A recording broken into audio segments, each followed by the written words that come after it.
Halo sobat-sobat, selamat datang di channel Nooplayer TV. Ini adalah rangkuman anime King's Raid Ishiwo Sugomono.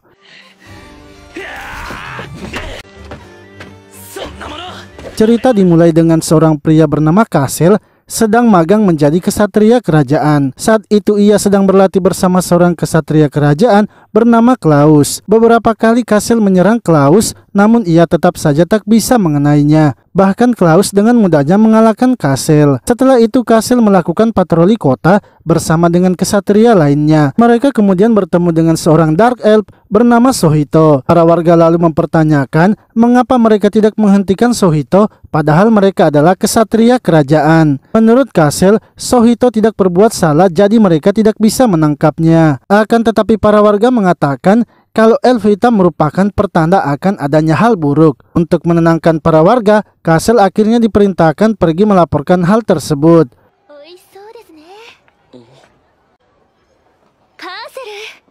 Di tengah jalan, ia melihat seorang wanita bernama Flay yang juga merupakan teman masa kecilnya. Kasel kemudian bercerita kepada Flay bahwa ia masih belum lulus dalam magangnya menjadi kesatria. Bahkan barusan saja ia tidak bisa menghentikan insiden yang terjadi di kota. Padahal ia hanya ingin menjadi kesatria yang bisa melindungi semua orang. Sementara itu di dalam istana kerajaan, seorang kanselir bernama Bala kini sedang melapor kepada sang raja yang sedang sakit. Ia mengatakan bahwa saat ini di dalam hutan telah terlihat beberapa iblis. Sang raja pun lalu memerintahkan agar Bala beserta kanselir yang lainnya segera menangani hal tersebut. Bala akhirnya melakukan pertemuan dengan bangsawan yang lainnya. Menurut Bala, sepertinya itu adalah pasukan Raja Iblis yang mungkin tengah bersiap menyerang kota. Untuk itu mereka juga harus mempersiapkan pasukan dalam melawannya.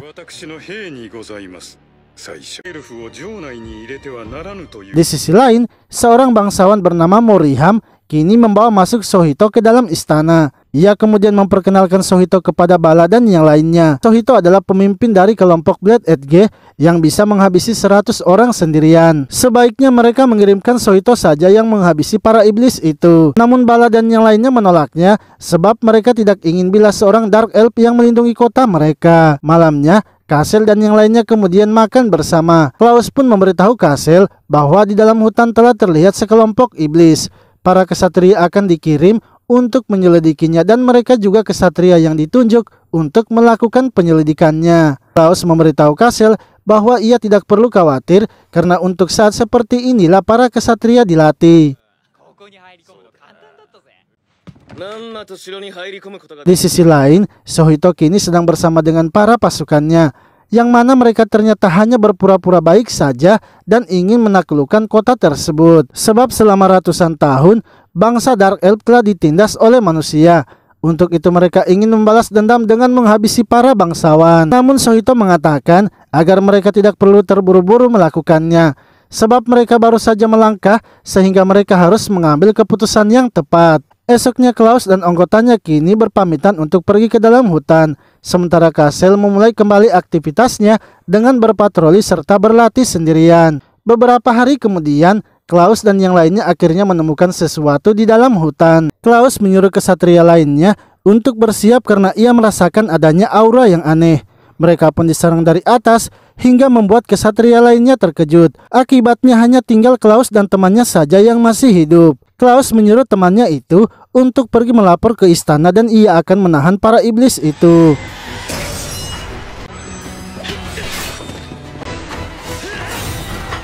Prajurit tersebut akhirnya sampai ke istana dan melaporkannya kepada Bala. Para konselor kini mulai khawatir sebab iblis itu akan sampai di kota mereka. Moriham kini kembali mengingatkan Bala agar mereka memakai pasukan Blade Edge saja. Mereka tidak bisa mengirimkan kesatria begitu saja sebab jumlah iblisnya belum diketahui. Sementara itu Kasel telah mendapatkan kabar kalau Klaus masih di dalam hutan dan belum kembali. Tak lama kemudian, Flay datang menghampirinya dan memberitahukan hal itu juga kepada Kasel. Kasel akhirnya memutuskan untuk pergi menyelamatkan Klaus. Begitu pula dengan Flay karena Klaus juga merupakan teman masa kecilnya. Lalu ketika mereka berdua masuk ke dalam hutan, mereka menemukan para kesatria yang sudah dibantai. Namun mereka tidak menemukan adanya Klaus di tempat itu. Hingga saat Kasel akan melanjutkan pencariannya, mereka tiba-tiba saja diserang. Kasel akhirnya maju menyerang dan menghentikan para iblis tersebut.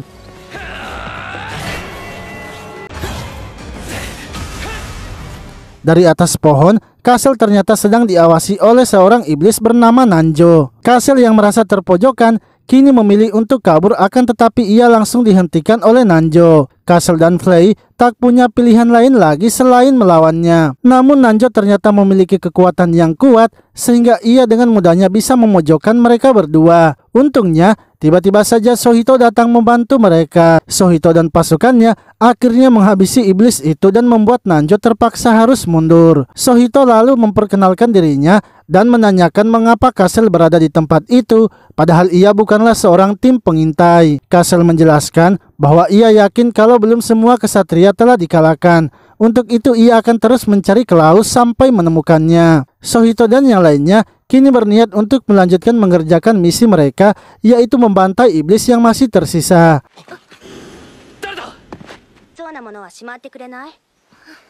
Sementara itu Castle dan Flay yang sedang mengatur rencana tiba-tiba didatangi oleh dua orang. Mereka adalah Cleo dan Roy yang ingin agar mereka berdua mengikutinya, sebab seseorang telah meminta kepada mereka untuk membawa Flay dan Castle. Karena penasaran, mereka berdua pun akhirnya mengikuti Cleo. Saat sampai di pinggir pulau, Cleo kemudian mengatakan kalau yang memanggil mereka adalah Dominic. Flay dan Castle pun terkejut sebab Dominic adalah orang yang tinggal di Menara Sage. Mereka bisa mengenalnya karena dahulu sewaktu masih tinggal di panti asuhan, Dominic selalu datang ke panti asuhan mereka. Cleo lalu menunjukkan Menara Sage kepada mereka berdua dan mengatakan kalau mereka berdua akan ke sana. Namun menurut Flay, hanya orang-orang terpilih saja yang bisa ke Menara Sage. Cleo pun memberitahu mereka bahwa ia adalah salah satu orang yang terpilih. Ia kemudian menggunakan sihirnya dan membawa mereka terbang ke atas.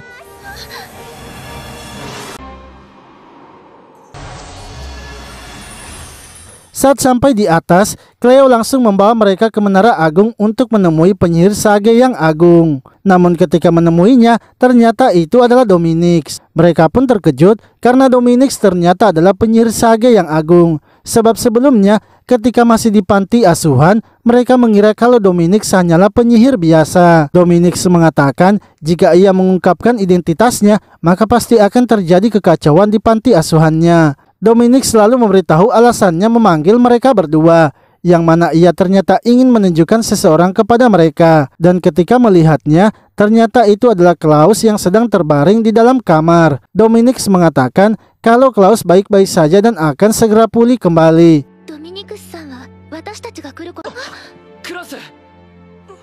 Tak lama kemudian, Klaus pun kini sadar dan melihat mereka berdua.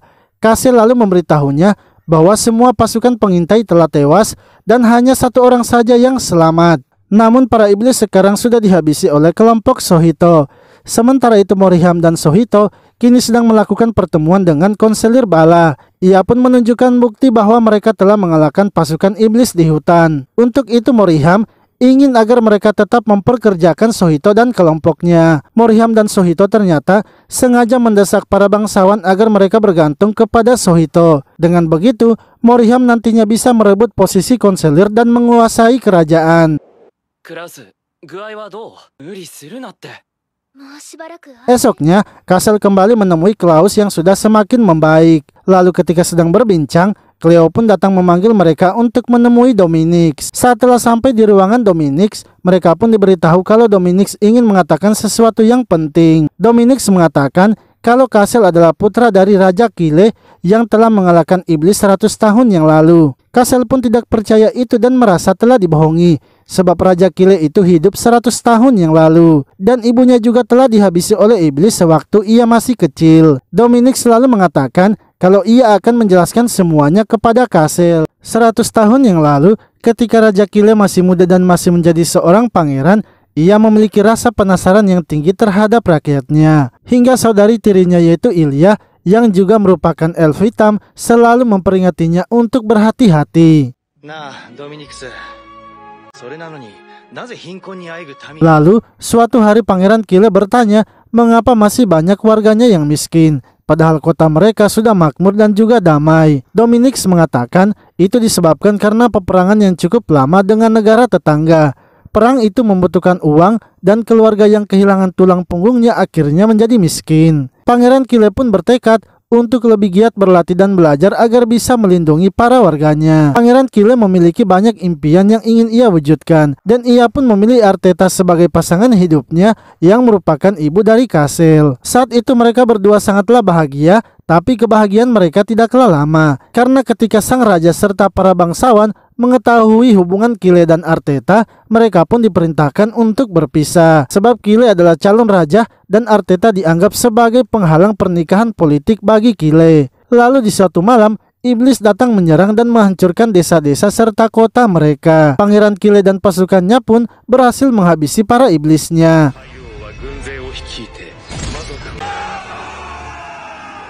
Namun akibat dari insiden itu, ayah Kyle yang merupakan seorang raja akhirnya tewas, sehingga Kyle secara otomatis menggantikan posisi ayahnya sebagai seorang raja.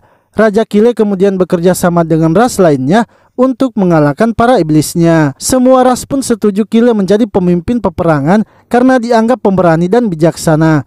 Akan tetapi karena jumlah iblis yang terlalu banyak, membuat mereka kesulitan melawan. Raja Kyle yang terluka dalam peperangan akhirnya beristirahat di tempat pengungsian. Ia pun kembali lagi bertemu dengan Arteta di tempat tersebut. Dan saat itu, Arteta ternyata telah mengandung anak dari Raja Kyle, yaitu Castle. Lalu Raja Kyle pun mendapatkan wahyu dari Dewi Cahaya, yaitu Dewi Yuwa, yang mana Raja Kyle diberikan sebuah pedang suci, dan dengan pedang tersebut ia pun kini yakin bisa mengalahkan Raja Iblis.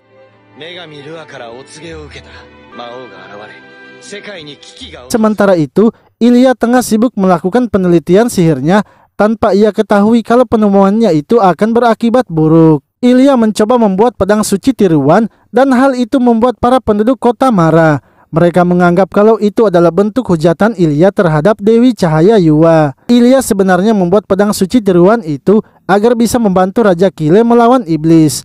Namun ketika Raja Kyle bertarung melawan Raja Iblis, Ilya tidak pernah muncul. Yang mana dalam perjalanannya menuju ke tempat Raja Kyle, Ilya malah tewas karena bertarung dengan iblis. Sehingga hanya Raja Kyle dan pemimpin ras lainnya saja yang bertarung melawan Raja Iblis. Akan tetapi setelah pertarungan itu, Raja Kyle dan Raja Iblis pun menghilang dan hanya tersisa pedang suci saja. Untuk mengamankan pedang itu, teman-teman dari Raja Kyle pun menyegelnya dengan kuncinya masing-masing. Hal itu mereka lakukan agar pedang suci bisa aman dan masih bisa digunakan bila manusia ingin melawan Raja Iblis lagi.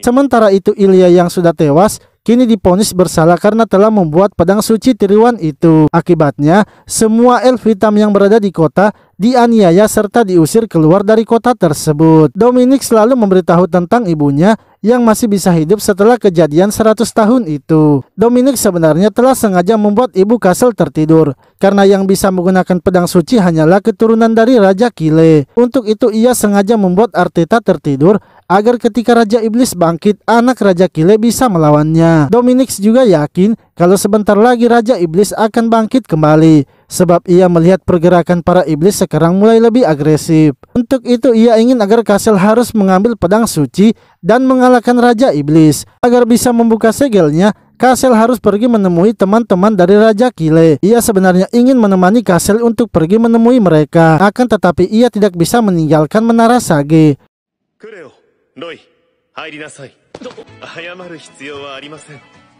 Ia kemudian menyuruh Cleo dan Roy masuk ke dalam yang dari tadi tengah mengintip. Dominic pun memberitahu mereka bahwa mereka berdua akan menemani Castle pergi mengambil pedang sucinya. Cleo dan Roy sangat senang serta berjanji akan melindungi Castle yang merupakan pewaris dari Raja Kyle. Castle akhirnya meninggalkan Menara Sage untuk memulai perjalanannya mencari pedang suci. Lalu ketika akan masuk ke dalam hutan Elidora, mereka tiba-tiba saja dihadang oleh para iblis. Roy akhirnya maju sendirian untuk menghabisi para iblis itu. Hingga dari belakang, iblis itu pun juga dihabisi oleh penjaga hutannya yang bernama Mia.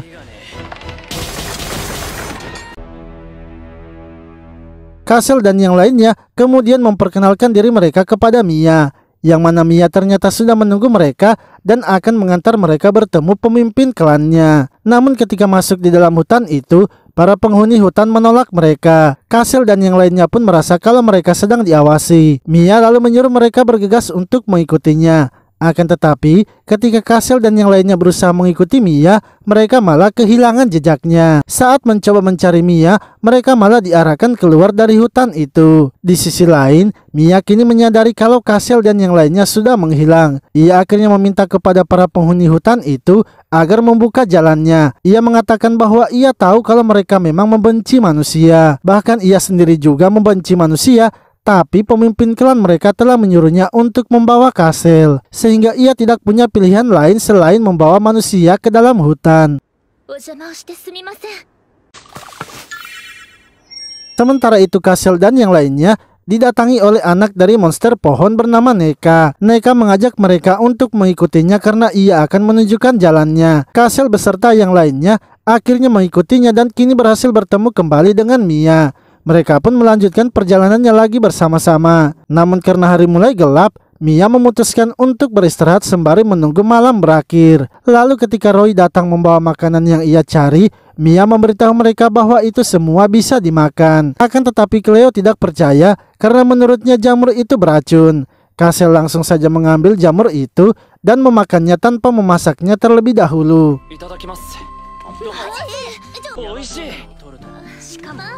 Malamnya, Kasel dan Neka kemudian latihan pedang bersama. Hal itu membuat Mia semakin terkejut karena Neka sudah akrab dengan Kasel. Menurutnya, Neka sepertinya menilai Kasel dan yang lainnya sebagai manusia yang berbeda dari biasanya. Mia akhirnya memutuskan pergi berkeliling untuk memeriksa keadaan sekitar. Cleo pun mengatakan kalau dalam sejarah hanya Raja Kile saja yang telah diberikan pedang suci oleh sang dewi. Tidak pernah terdengar ada seorang pun lagi, baik sebelum Raja Kile atau sesudahnya, yang mendapatkan pedang tersebut. Menurut Cleo, sepertinya Raja Kile diberikan pedang itu karena ia memang hebat. Jika Kasel adalah pewaris Raja Kile, maka Kasel pastinya juga akan menjadi hebat. Apalagi, ia juga mendengar bahwa pedang suci bisa memberikan seseorang kekuatan.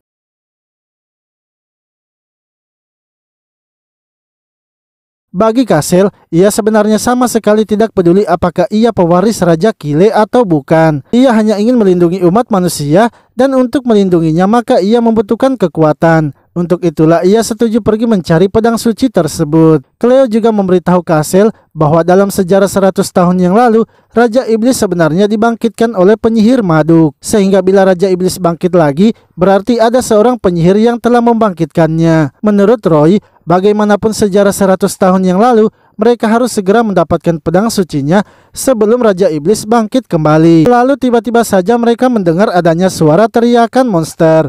Mia kemudian datang menghampiri mereka dan mengajak mereka untuk pergi memeriksanya. Yang mana setelah sampai di sumber suaranya, ternyata itu adalah iblis.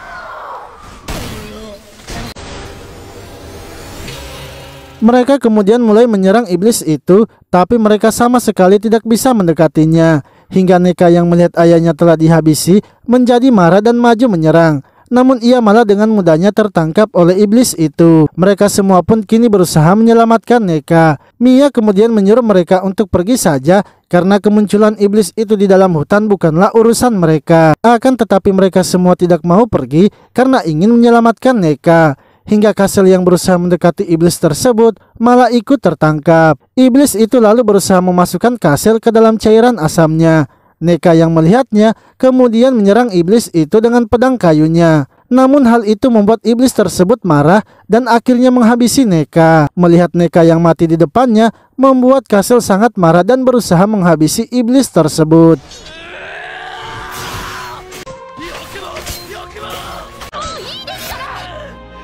Setelah kejadian itu, pemimpin klan Mia yang juga teman dari Raja Kile, yaitu Selena, kini datang menemui mereka. Ia berterima kasih kepada Kasel karena sudah melindungi hutannya, serta apa tujuannya datang ke hutannya. Ia berterima kasih kepada Kasel karena sudah melindungi hutannya, serta menanyakan apa tujuannya datang ke hutannya. Kasel mengatakan bahwa ia datang untuk meminta segel dari pedang suci. Selena menjelaskan ia memang bisa membuka segel pedang suci, tapi ia tidak akan membukanya sebelum ia yakin kalau Kasel pantas memilikinya. Sebab pedang suci bisa memberinya kekuatan yang hebat, sehingga pedang tersebut tidak boleh disalahgunakan. Kasel pun berusaha meyakinkan Selena bahwa ia sangatlah membutuhkan kekuatan itu untuk melindungi umat manusia.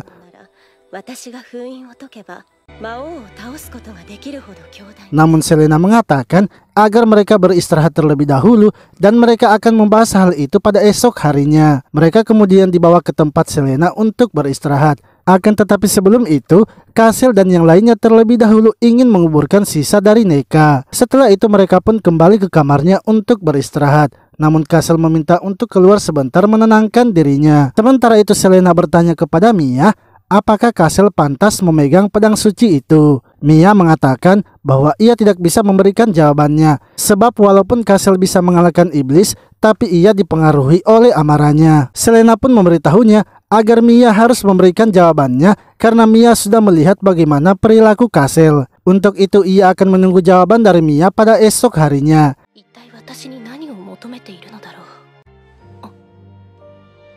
Lalu ketika Mia keluar, ia melihat Castle yang saat itu sedang meminta maaf kepada Neka. Castle mengatakan kalau ia sangat bersedih karena tidak bisa menyelamatkan Neka. Memang benar ia mengalahkan iblisnya, tapi itu karena ia dikuasai oleh amarahnya. Ia berjanji akan menjadi lebih baik lagi dan menjadi lebih kuat. Tiba-tiba tunas dari Neka pun muncul sehingga membuat Castle terkejut. Mia akhirnya menghampiri Castle dan menjelaskan kalau itu menandakan Neka sedang senang dan mencoba menghibur mereka. Esoknya Selena pun bertemu lagi dengan Castle dan sebelum membahas tentang segelnya, ia kembali menanyakan pendapat dari Mia tentang Castle. Menurut Mia, Castle memanglah pantas untuk memegang pedang sucinya. Walau sebelumnya Castle dikuasai oleh amarahnya, tapi Castle sudah menyadari kesalahannya itu. Selena yang percaya dengan pendapat Castle kini bersedia membuka segel pedang sucinya untuk Castle. Selena lalu mendekati Castle dan mulai membacakan mantra pembuka segelnya.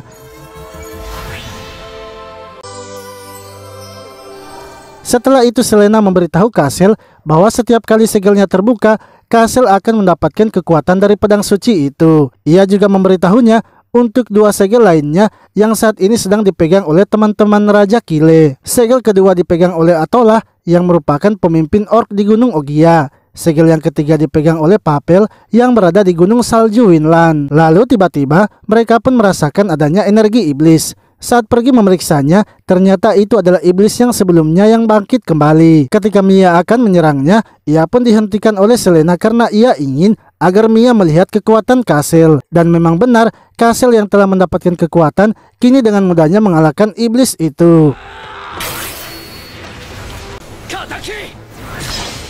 Setelah mengalahkan iblisnya, Castle dan yang lainnya akhirnya melanjutkan perjalanannya. Selena lalu memberitahu Mia bahwa sebenarnya jika Mia mau, ia bisa pergi menemui Castle mencari pedang sucinya. Namun Mia menolaknya karena ia sudah memiliki tugas untuk menjaga hutan mereka. Selena mengatakan bahwa jika menjaga hutan, ia sendiri bisa melakukannya. Sementara itu Castle dan yang lainnya kini telah keluar dari hutan. Akan tetapi tiba-tiba saja Nonja datang menyerang mereka. Serangan yang dilancarkan oleh Nonja kali ini bisa ditahan oleh Castle. Nonja pun terkejut karena melihat perubahan dari Castle. Ia merasa kalau Castle berbeda dari sebelumnya yang dengan mudah ia bisa kalahkan. Nonja menanyakan mengapa Castle memiliki aura kekuatan dari pedang suci.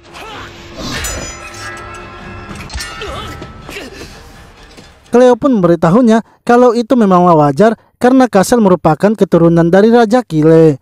Mengetahui hal itu, Nonja pun bergumam kalau pedang suci adalah kutukan dari Dewi Yua. Ia akhirnya memutuskan untuk pergi meninggalkan mereka. Mereka kemudian melanjutkan perjalanan untuk pergi ke Gunung Ogia. Hingga setelah berjalan beberapa hari, mereka akhirnya sampai di kota dekat Gunung Ogia. Saat masuk di dalam kota, Cleo meminta agar mereka berkeliling sebentar di kota itu. Namun Castle mengatakan agar mereka harus tetap berjalan untuk mengejar waktu. Cleo pun terus memaksanya sehingga mereka memutuskan untuk tinggal semalam di kota itu. Karena jika mereka melanjutkan perjalanan sekarang, kemungkinan mereka akan bermalam di luar lagi. Untuk itu mereka pun memutuskan tinggal semalam di kota itu dan bermalam di penginapan. Cleo akhirnya membawa mereka berkeliling di kota itu dan berbelanja menggunakan uang Flay. Hingga saat akan menyewa penginapan, uang mereka pun kini telah habis. Cleo yang merasa bersalah akhirnya pergi mencari pekerjaan agar bisa mendapatkan uang tambahan. Cleo pun mendapatkan mereka pekerjaan di sebuah penginapan. Dengan bekerja di situ, mereka bisa tidur juga di penginapan tersebut. Flay dan Roy akan menjadi pelayan di tempat itu, sedangkan Castle akan mengurus kayu bakarnya. dan Cleo menjadi kokinya di dapur bersama para koki lainnya. Hal itu membuat para koki lainnya meminta agar Cleo menunjukkan lagi sihirnya. Cleo sebenarnya sudah menolak untuk menunjukkannya karena sihir bukanlah untuk dipamerkan. Namun para koki itu terus mereka kalau di Menara Sage Cleo adalah orang yang jenius. Namun di dunia luar, Cleo sebenarnya sama sekali tidak mengetahui apa-apa tentang dunia luar. Untuk itu Dominic selalu memberitahu Cleo agar mengendalikan kekuatannya dan memanfaatkannya dengan baik.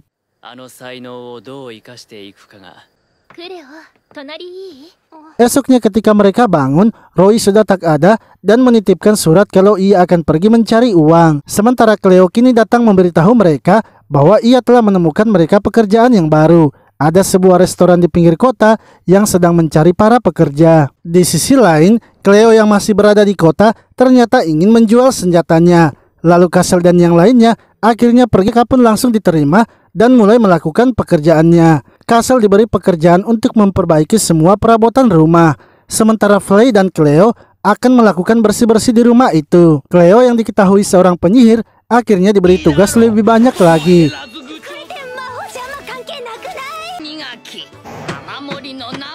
Hingga saat telah selesai, mereka pun diberi makan oleh nenek tersebut. Castle kemudian mempertanyakan mengapa nenek itu tidak mempromosikan saja restorannya padahal makanannya sangat enak. Nenek itu mengatakan kalau itu tidaklah perlu karena ia juga tidak bisa memasak dengan porsi yang banyak. Sebab ia memasak hanya menggunakan arang saja.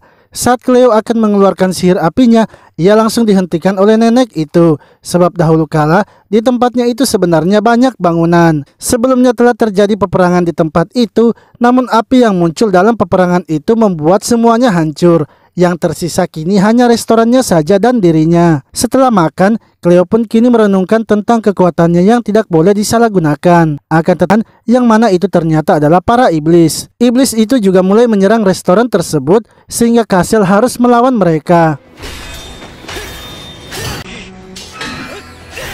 Iblis itu kini berhasil masuk ke dalam dan Flay bergegas mengeluarkan nenek tersebut dari rumahnya. Sementara Castle dan Cleo masih berusaha menghabisi semua iblisnya. Hingga ketika Cleo akan mendapatkan serangan, nenek itu pun membantunya. Cleo yang akan menggunakan sihirnya langsung teringat dengan perkataan nenek tersebut. Untungnya, nenek itu menyadari perkataannya sebelumnya dan menyuruh Cleo untuk menyelamatkan teman-temannya. Cleo pun kini tersadar kalau sihirnya bisa juga untuk menyelamatkan teman-temannya. Ia akhirnya mengeluarkan sihir apinya dan menghabisi semua iblisnya. Setelah mengalahkan para iblisnya, Roy akhirnya datang dengan membawa uang untuk mereka. Dan esoknya, mereka kini melanjutkan lagi perjalanannya ke Gunung Ogia. Sementara itu Sohito dan kelompoknya masih terus memberantas iblis yang ada di hutan.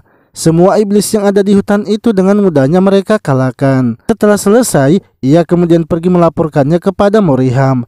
Namun Moriham memberitahunya bahwa konselir bala sedang mencarinya. Kemungkinan akan dilakukan pembersihan iblis secara menyeluruh. Ketika Sohito pergi menghampiri konselir bala, ternyata ia sedang bersama dengan Putri Scarlet. Yang mana saat itu Ophelia sedang menunjukkan bintang-bintang kepada mereka kalau tak lama lagi bintangnya akan sejajar. Jika itu terjadi, maka tak lama lagi Raja Iblis akan bangkit. Konselir bala pun menjadi cemas sebab mereka sekarang tidak memiliki pedang suci bahkan pahlawan seperti Raja Kile. Akan tetapi Scarlet mengatakan bahwa ia akan bertarung melawan Raja Iblis dengan para kesatrianya.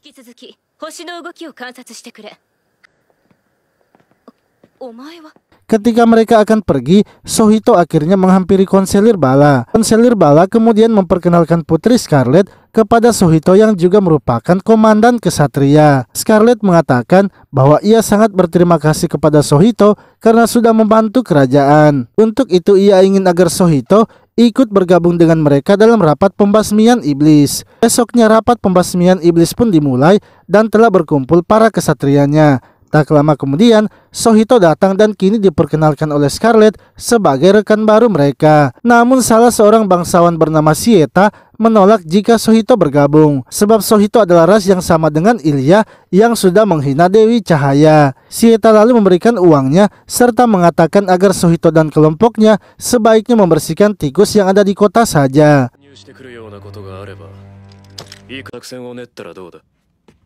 Akan tetapi Sohito mengembalikannya dan mengatakan sebaiknya ia fokus kepada iblisnya. Karena jika iblisnya menyerang kota, Shieta juga tak akan selamat. Scarlet kemudian memberitahu mereka apa yang diperbuat oleh Ilya tidak ada hubungannya dengan Sohito. Sehingga mulai sekarang, Sohito dan kelompoknya adalah rekan mereka. Shieta yang tidak terima dengan hadirnya Sohito kemudian pergi menghampiri ayahnya, yang mana ayahnya juga merupakan petinggi dari kerajaan. Namun ayahnya tidak bisa berbuat apa-apa sebab itu sudah diputuskan bersama dan juga oleh konselir bala. Sementara itu kelompok Sohito yang bernama Tama saat itu sedang berbelanja makanan. Ia pun diberikan makanan secara gratis karena orang-orang sudah tahu kalau kelompoknya yang telah melindungi kota dari iblis. Saat Tama akan pulang, ia tiba-tiba saja disergap oleh beberapa orang. Ia tak bisa melawan sebab Sohito telah melarang mereka membuat keributan di kota. Untungnya temannya yang bernama Pitan datang membantunya.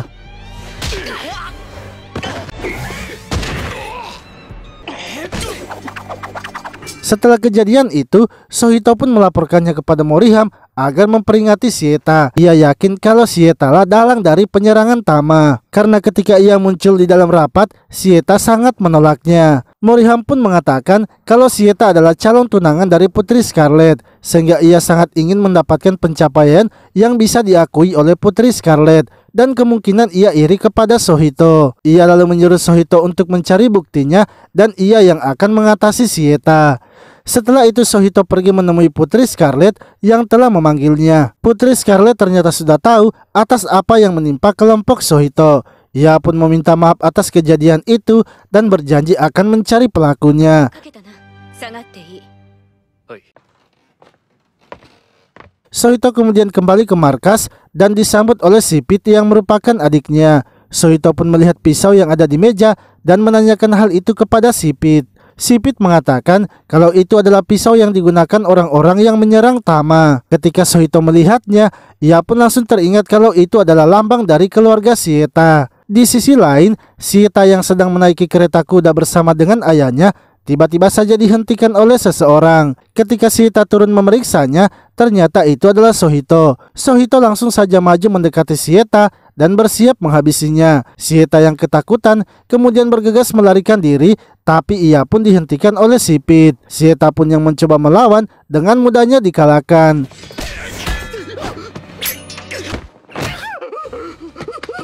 Ketika Sohito akan menghabisinya, ayah Shieta kemudian turun dan memohon agar Sohito memaafkan mereka.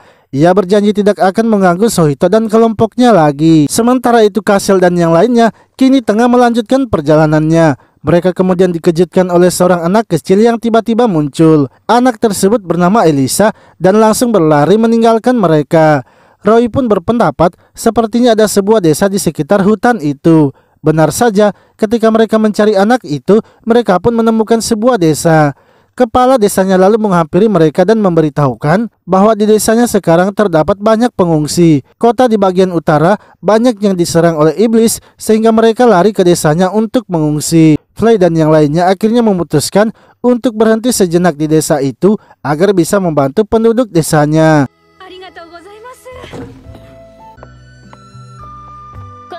Lalu ketika Flay sedang bermain bersama anak-anak, ia kembali melihat Elisa.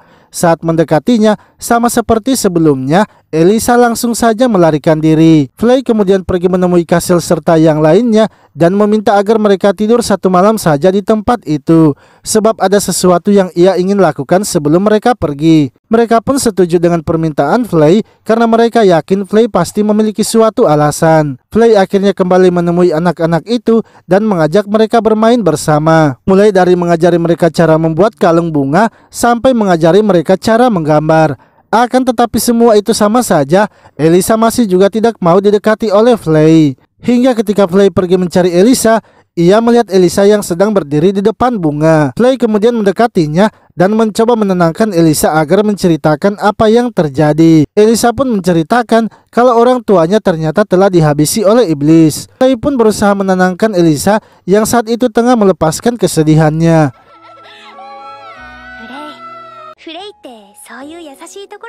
Setelah itu, Flay mengajak Elisa untuk membuat kue dengan bunga tersebut. Dan ketika telah selesai, mereka pun menghidangkan kue itu kepada anak-anak yang lainnya. Kue tersebut ternyata sangat enak dan disukai oleh anak-anak itu. Hal tersebut pun membuat Elisa senang dan kini tidak menjauh lagi dari teman-temannya. Sorenya, ketika Cleo sedang berada di samping rumah, ia mendengar kepala desa yang kala itu tengah berbicara dengan Flay. Kepala desa sangat berterima kasih kepada Flay karena sudah memperhatikan anak-anak di tempat itu.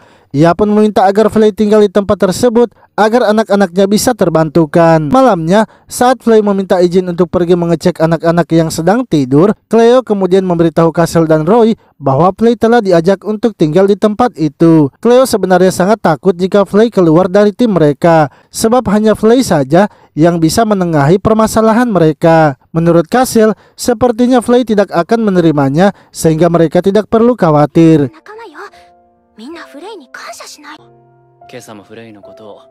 Sementara itu Flay yang pergi memeriksa anak-anak dikejutkan oleh Elisa yang masih terbangun. Elisa meminta agar Flay jangan pergi meninggalkannya.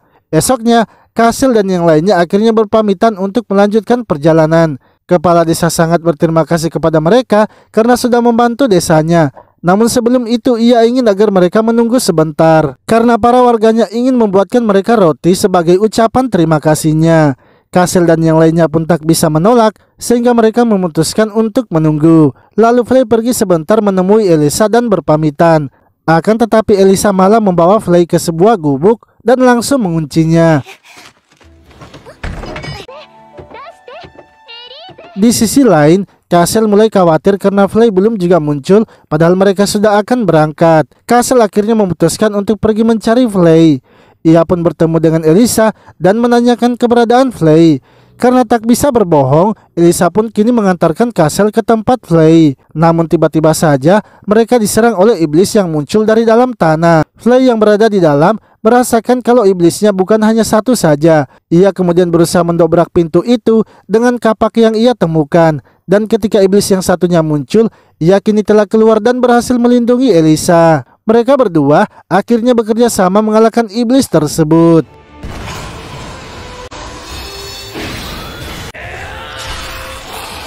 Setelah mengalahkan iblisnya, mereka pun kini berpamitan untuk melanjutkan perjalanannya. Dan Elisa kini sudah tak bersedih lagi dan berjanji jika bertemu lagi dengan Flay, ia akan membuatkan kue yang enak. Castle dan yang lainnya kemudian sampai di sebuah desa yang telah terbengkalai akibat diserang iblis. Mereka pun melihat seseorang dan Castle mencoba mendekatinya untuk bertanya. Akan tetapi orang tersebut ternyata telah menjadi undead. Untungnya Roy dengan sigap langsung menghabisi undead tersebut.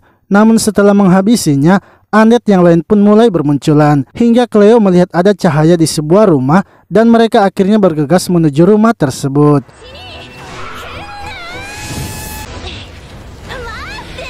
Rumah itu ditinggali oleh seorang pria bernama Johan. Roy kemudian menanyakan mengapa bisa ada undead di tempat itu. Johan pun menceritakan bahwa itu semua bermula ketika para iblis datang menyerang desa mereka. Para penduduk banyak yang terbunuh dan banyak juga yang berhasil melarikan diri. Akan tetapi ada juga beberapa yang tidak bisa melarikan diri, termaksud dirinya. Karena ketakutan, mereka pun memilih untuk bersembunyi di dalam rumah. Para iblis itu kemudian membawa para mayat penduduk dan beberapa hari kemudian orang-orang yang telah mati kembali lagi ke desa. Para warga desa yang kembali itu lalu menyerang warga desa yang masih hidup dan kini hanya tersisa dirinya saja yang masih hidup di desa tersebut.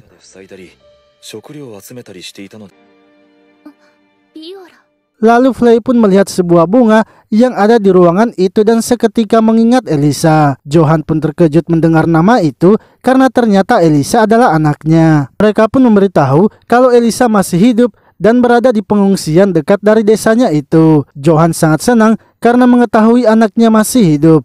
Namun ia mengatakan bahwa ia tak bisa meninggalkan tempat tersebut karena ada sesuatu yang harus ia lakukan. Mereka pun dipersilakan beristirahat di rumahnya sebab sekarang hari sudah malam. Castle dan yang lainnya kemudian mendiskusikan apa yang telah terjadi. Roy memberitahu mereka bahwa orang-orang yang kembali ke desa itu adalah undead. Dan undead itu bukanlah manusia yang hidup kembali, melainkan hanya mayat hidup yang digerakkan dan dikendalikan oleh iblis. Untuk itu mereka tidak boleh ragu dalam menghabisi para undead nantinya.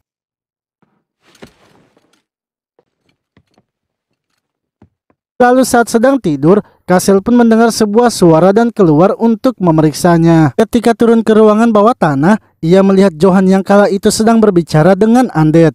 Kasel pun sangat terkejut dan kembali memberitahukan hal itu kepada yang lainnya. Mereka akhirnya memutuskan untuk menanyakan hal tersebut kepada Johan. Saat Johan naik ke atas, ia terkejut karena melihat Kasel serta yang lainnya sedang menunggunya. Kasel akhirnya menjelaskan bahwa mereka sudah tahu kalau di ruang bawah tanah itu ada Undead. Johan pun memberitahu mereka bahwa Undead itu adalah Lisa yang merupakan istrinya. Menurutnya Lisa hanya sedang sakit dan ia akan segera menyembuhkannya. Mereka semua kini mulai memberikan pengertian kepada Johan bahwa Undead adalah mayat dan orang-orang yang sudah menjadi itu sudah mati serta tidak bisa dihidupkan kembali. Fly mengatakan bahwa seharusnya Johan lebih memperhatikan Elisa yang masih hidup.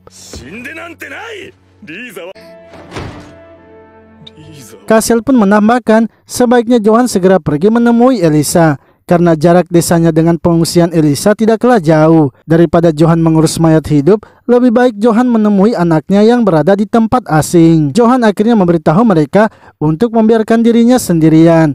Ia kemudian pergi menemui Lisa dan menunjukkan pita yang ia pakai saat pernikahan mereka. Namun tali yang mengikat Lisa tiba-tiba saja putus dan ia pun berhasil menyerang Johan. Mendengar suara teriakan Johan, Kasel dan yang lainnya kemudian datang memeriksanya. Mereka lalu kembali mengikat Lisa dan menyuruh Johan untuk menghabisi Lisa. Sebab sekarang itu bukanlah Lisa, melainkan hanya mayat yang sudah dikendalikan oleh iblis. Roy kemudian bersiap untuk menghabisi Lisa karena ia melihat Johan tak sanggup melakukannya. Akan tetapi, Johan berusaha menghentikan Roy karena ia tak ingin jika mereka melukai Lisa. Lalu tiba-tiba terdengar suara kekacauan di atas dan mereka pun tahu kalau itu pasti ulah dari para Undead. Saat memeriksanya, ternyata memang benar para Undead sudah berkumpul di depan rumah Johan. Mereka pun mulai bekerja sama menghabisi para Undead yang datang.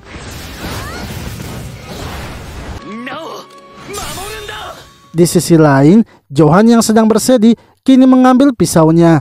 Ia akhirnya telah menguatkan hatinya untuk menghabisi istrinya yang telah menjadi Undead. Sementara itu Sohito dan kelompoknya yang kembali ke kota setelah mengalahkan para iblis kini disambut bagaikan pahlawan oleh para warga kota. Sohito kemudian pergi melaporkan misinya ke ruang rapat. Namun di dalam ruangan itu tidak ada Putri Elis dan hanya ada Klaus. Sebelum Sohito pergi, Klaus pun mengucapkan terima kasih kepada Sohito. Sebab sebelumnya Sohito sudah menyelamatkan dua juniornya di dalam hutan. Sohito lalu pergi menemui Putri Scarlet yang saat itu sedang berbicara dengan Mariam. Sohito datang melaporkan bahwa ia telah menyelesaikan misinya. Putri Scarlet kemudian mengajak Sohito pergi ke suatu tempat sebab ia ingin berbicara dengannya. Scarlet mengatakan bahwa ia sudah memerintahkan beberapa kesatria untuk berjaga di desa dan bukan hanya di kota saja. Ia juga telah sadar bahwa selama ini mereka hanya menjaga para bangsawan yang ada di kota saja. Padahal ia yang merupakan putri seorang raja harusnya melindungi seluruh warganya tanpa pilih kasih. Ia pun ingin agar Sohito tetap membantu mereka dalam melawan para iblis. Lalu Sohito dan yang lainnya kini telah mendapatkan banyak makanan enak.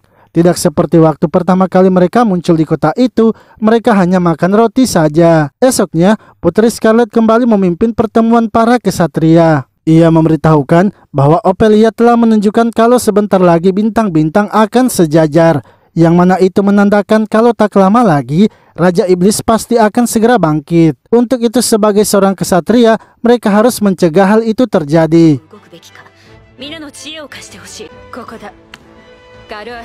Putri Scarlet lalu menanyakan bagaimana pendapat dari para kesatrianya. Menurut Sohito, sebaiknya mereka memeriksa tempat terakhir kali Raja Iblis menghilang, karena bisa jadi tempat itulah nantinya akan menjadi tempat kemunculan Raja Iblis. Namun menurut Putri Scarlet, mereka tidak bisa mengirimkan sedikit pasukan di tempat itu, karena jika mereka melihat ada penyihir yang akan membangkitkan Raja Iblis, maka mereka harus segera menghentikannya dan melawannya. Sohito lalu menyarankan agar Putri Scarlet memberikan barisan depan kepada mereka, sebab mereka telah mengetahui kondisi di luar, sementara pasukan yang lainnya belum terbiasa berada di luar kota. Putri Scarlet pun setuju dan menyuruh para kesatria untuk bersiap menuju tempat Raja Iblis. Sementara itu, Tama pergi ke toko roti yang sebelumnya memberikannya roti gratis. Ia datang ingin menemui anak dari pemilik toko roti yang sebelumnya sangat ramah kepadanya. Tama sangat malu menemui wanita itu karena ia ternyata memiliki perasaan kepadanya. Wanita tersebut yang bernama Sheila kemudian mengajak Tama untuk makan bersama di taman. Tama pun memberitahu Sheila bahwa ia sangat senang karena baru pertama kali ini mendapatkan ucapan terima kasih. Menurut Sheila, selama Tama berjuang untuk melindungi kota, maka Tama berhak mendapatkan itu walaupun ia adalah elf hitam. Dari belakang, ternyata Pitan sedang mengikuti Tama. Hingga malamnya, ketika Tama pulang, ia pun langsung dihajar oleh Pitan. Sebab mereka sudah tahu apa yang diperbuat oleh Tama, yaitu ia diam-diam menemui wanita di kota. Tak lama kemudian, Sohito pun datang dan menghentikan perkelahian mereka.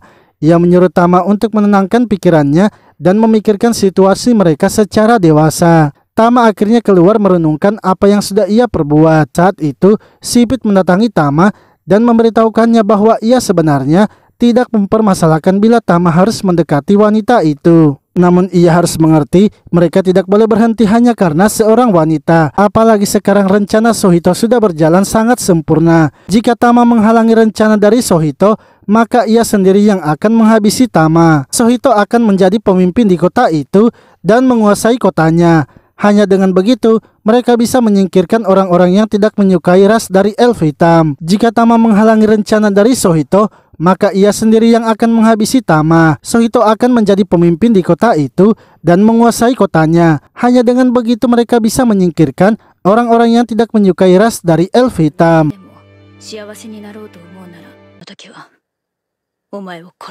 Esoknya, Tama kembali lagi menemui Sheila di tempat yang sama. Tama pun menceritakan apa yang terjadi kepada keluarganya sewaktu ia kecil, yang mana ibunya telah dihabisi orang-orang dari kota karena mereka adalah elf hitam. Ia berhasil selamat karena melarikan diri ke hutan, dan di hutan itu ia pun bertemu dengan Sohito yang merupakan pemimpin kelompoknya sekarang. Ia memberitahukan cerita ini kepada Sheila karena menurutnya mereka pasti tak akan bisa bersama, sebab ada dinding tak terlihat di antara mereka berdua dan ia tak bisa menghancurkannya. Ia pun sekarang bertarung melawan iblis, bukan demi kota mereka, melainkan demi mengubah dunia. Sementara itu di suatu tempat, terlihat seorang pria yang sedang berdiri di atas tebing. Ia kemudian didatangi oleh Nonja yang ingin melaporkan tentang misinya. Pria tersebut ternyata adalah seorang penyihir yang akan membangkitkan Raja Iblis dan bernama Madul. Madul memberitahu Nonja bahwa sebentar lagi kejadian 100 tahun yang lalu akan terulang kembali. Jika bintang-bintang sudah sejajar, maka ia akan membangkitkan iblisnya. Madul pun mengingat kejadian yang menimpa dirinya dahulu kala, yang mana ia sebenarnya hanya manusia biasa yang suka dengan dunia sihir. Hingga suatu hari, di kotanya itu raja yang memimpin kini telah tewas.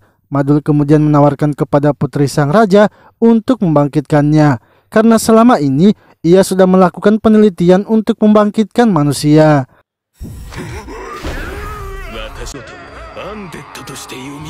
Namun ketika mencobanya, ternyata Madul malah membuatnya menjadi undead. Akibat dari perbuatannya itu, Madul pun diusir dari kotanya. Hal itulah yang membuat ia sangat dendam kepada manusia dan ingin menghancurkannya. Sementara itu Kasel dan yang lainnya kini telah sampai di Gunung Ogia. Mereka pun tiba-tiba saja mendengar adanya suara pertarungan dan bergegas memeriksanya, yang mana ternyata saat itu orc yang bernama Kaula sedang bertarung melawan para orc yang telah menjadi undead. Kaula dibantu juga oleh muridnya yang bernama Dale untuk melawan para undeadnya. Akan tetapi karena sedang terpojok, Kasel dan yang lainnya pun akhirnya turun membantunya. Setelah selesai melakukan pertarungan, Dale melarang mereka untuk mendekati Kaula. Namun Kaula mengatakan bahwa Dale tidak perlu melakukan itu, karena kedatangan Kasel dan yang lainnya ke tempat mereka itu sudah ia ketahui 3 hari yang lalu. Kaula kemudian menjelaskan kepada mereka bahwa ia sudah mendapatkan pesan kalau akan hadir pahlawan baru di tempatnya. Ia mendapatkan pesan itu dari roh leluhurnya melalui mimpinya. Kasel lalu memberitahunya tujuannya datang yaitu untuk mencari ketua orc yang bernama Asetoal, sebab ia ingin agar Asetoal membukakan segel pedang suci. Kaula terkejut karena ia kini mengetahui kalau Kasel pastinya keturunan selanjutnya dari sang pahlawan. Ia lalu memberitahu Kasel kalau ketua orc Asetoal sudah lama mati dan ketua mereka sekarang adalah Sik. Namun menurutnya mungkin saja Sik memiliki arahan dari Asetoal mengenai segel pedang suci. Kasel pun meminta agar Kaula segera mempertemukannya dengan Sik. Karena mereka sudah tak memiliki waktu yang banyak, Kaula bersedia membawa Kasel menemui ketuanya, tapi hanya Kasel saja yang boleh pergi. Sementara untuk rekan-rekannya hanya boleh menunggu di tempat itu. Ia melakukan itu agar menghindari terjadinya kerusuhan sebab para orc sangatlah membenci manusia. Mereka pun setuju dan Kasel akhirnya pergi sendirian.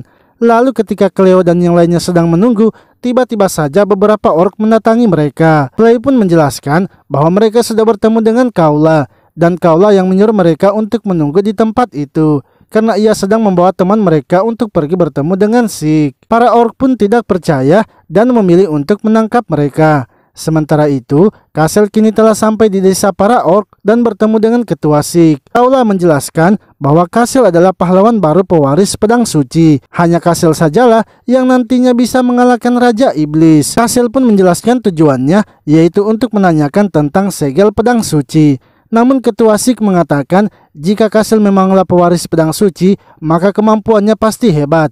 Untuk itu Kasel harus membuktikannya dengan mengalahkannya.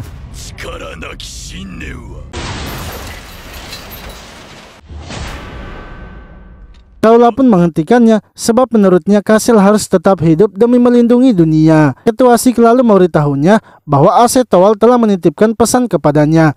Bila suatu hari pewaris pedang suci datang, maka ia harus pergi ke kuil suci.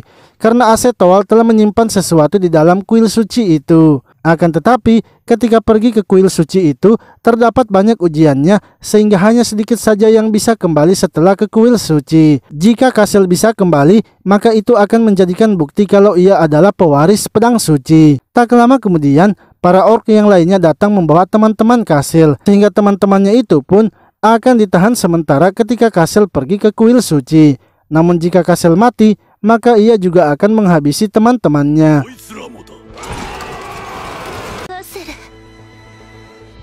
Lalu Kasel dan Kaula kini telah sampai di depan sebuah gua. Kaula pun memberitahu Kasel bahwa di dalam gua itu terdapat kuil suci dan hanya orang terpilih saja yang bisa masuk. Di dalam kuil suci itu terdapat altar yang akan digunakan Kasel untuk menerima sebuah ujian. Kasel kemudian masuk ke dalam dan akhirnya sampai di altar itu. Ia tiba-tiba saja mendengar adanya suara yang menanyakan tujuan Kasel datang ke kuil suci. Akan tetapi, suara itu malah membuat Kasel merasa kesakitan. Hingga ia pun mendengar suara seorang wanita yang memanggilnya. Saat membuka pintu itu, ternyata yang memanggilnya adalah ibunya. Kasel pun kemudian kembali ke masa saat ibunya masih hidup. Ia sangat senang karena bisa makan bersama ibunya serta jalan-jalan bersama di taman. Sementara itu, keadaan di luar kini sudah malam dan Flay sudah mulai merasa khawatir kepada Kasel sebab Kasel sudah berangkat dari pagi dan sampai sekarang belum kembali juga. Di sisi lain, Kasel kini kembali lagi mengalami masa saat ia pertama kali masuk di dunia itu. Ibunya menghidangkan sarapan lagi dan mereka berdua makan bersama.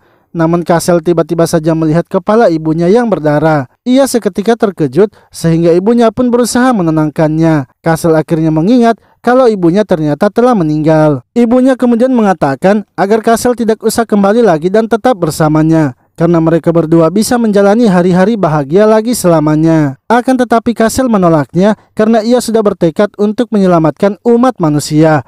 Apalagi sekarang teman-temannya juga sedang menunggunya. Ia akhirnya berpamitan kepada ibunya dan meninggalkan ruangan itu.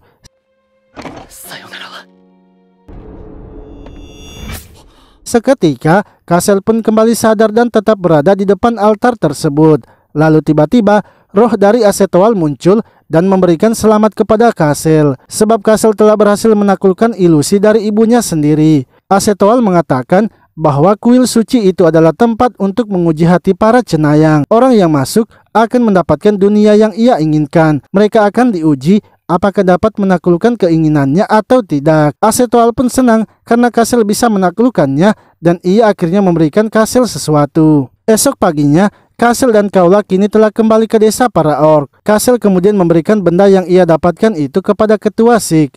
Dan setelah melihatnya, ketua Sik pun kini percaya kalau Kasel adalah pewaris pedang suci. Ia kemudian memberitahukan kepada para pengikutnya serta kini bersedia membuka segel kedua pedang suci. Dengan benda itu, ketua Sik kini mulai membuka segelnya.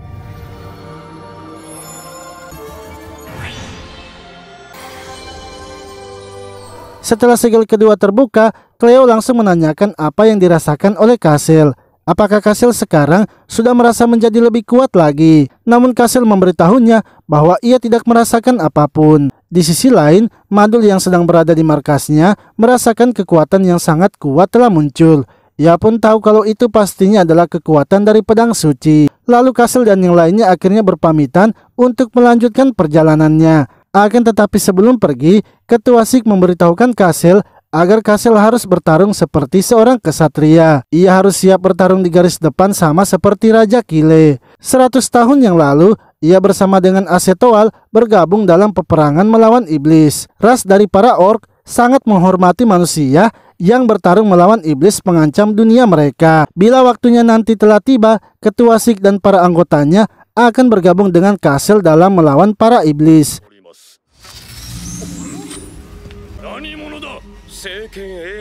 Lalu tiba-tiba saja Madul muncul dan menanyakan di mana pedang suci. Ketua Sik pun menyadari kalau Madul adalah penyihir yang telah membuat anggotanya menjadi undead.